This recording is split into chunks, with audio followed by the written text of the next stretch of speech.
Imagina que estás en el siglo XVII en el Palacio de Versalles asistiendo a un gran banquete real y de repente te da un apretón, unas ganas tremendas de ir al baño. Pues lo que tendrías que hacer es ir corriendo a la zona del jardín y agacharte detrás de un seto, ya que por increíble que parezca, en aquella época en el Palacio de Versalles no existían los baños. Visitar el impresionante Palacio de Versalles en París es adentrarse en un mundo de esplendor y grandeza. Sin embargo, un detalle significativo y a menudo pasado por alto es la completa ausencia de baños en este suntuoso palacio. Este hecho nos lleva a explorar las prácticas de higiene y salud bucodental en los siglos XVI y XVII, contrastándolas con los avances modernos. Descubriremos cómo la falta de higiene afectaba a la vida diaria y a la salud de las personas, incluidos los nobles de la época. Versalles, con su magnificencia, también es un lugar de contrastes extremos en términos de higiene. El palacio, que podía preparar banquetes para 1500 personas, tenía una higiene deplorable. Los excrementos humanos eran arrojados por las ventanas, contaminando el entorno y contribuyendo al hedor general del lugar. Los jardines, hoy admirados por su belleza, se utilizaban como retretes durante las fiestas, ya que no había baños disponibles. La gestión de residuos era una tarea ardua que se realizaba únicamente después de que la corte se trasladaba a otra residencia.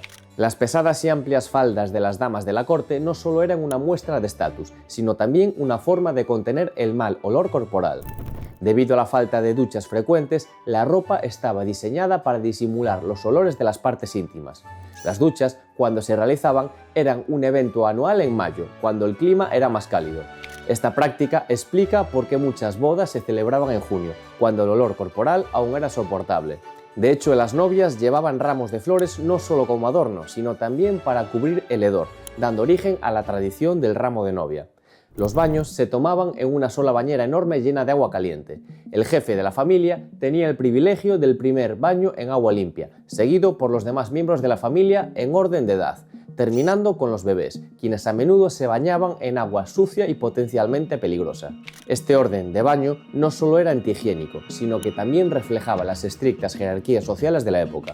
Los techos de las casas sin cielo raso albergaban a toda clase de animales que al llover caían sobre los residentes, aumentando la insalubridad.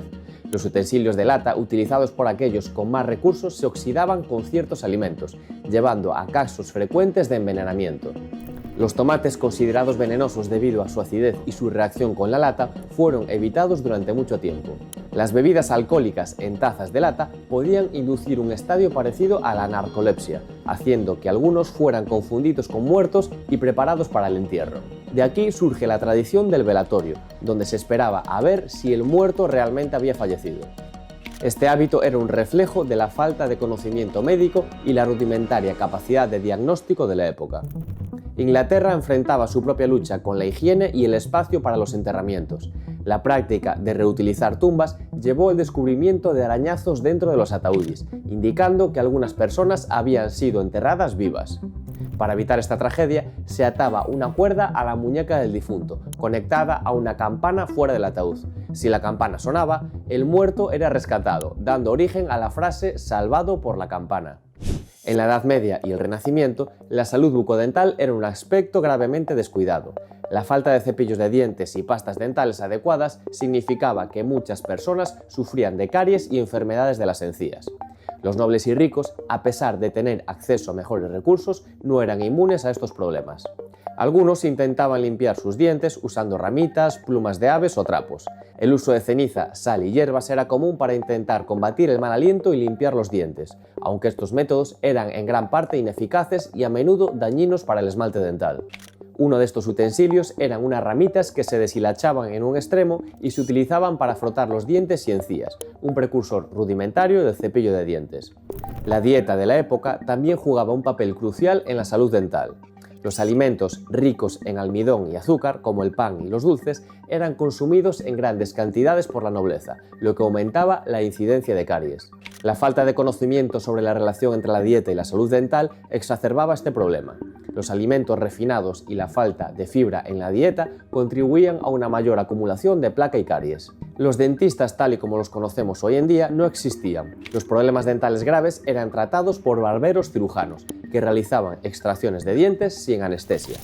Este procedimiento era extremadamente doloroso y peligroso, ya que a menudo llevaba a infecciones graves. Las prótesis dentales eran rudimentarias y generalmente hechas de hueso, marfil o incluso dientes humanos extraídos de cadáveres. La falta de anestesia y de procedimientos asépticos hacía que las intervenciones dentales fueran temidas y evitadas hasta que el dolor era insoportable. Catalina de Medici, una de las figuras más poderosas de su tiempo, sufría de problemas dentales severos.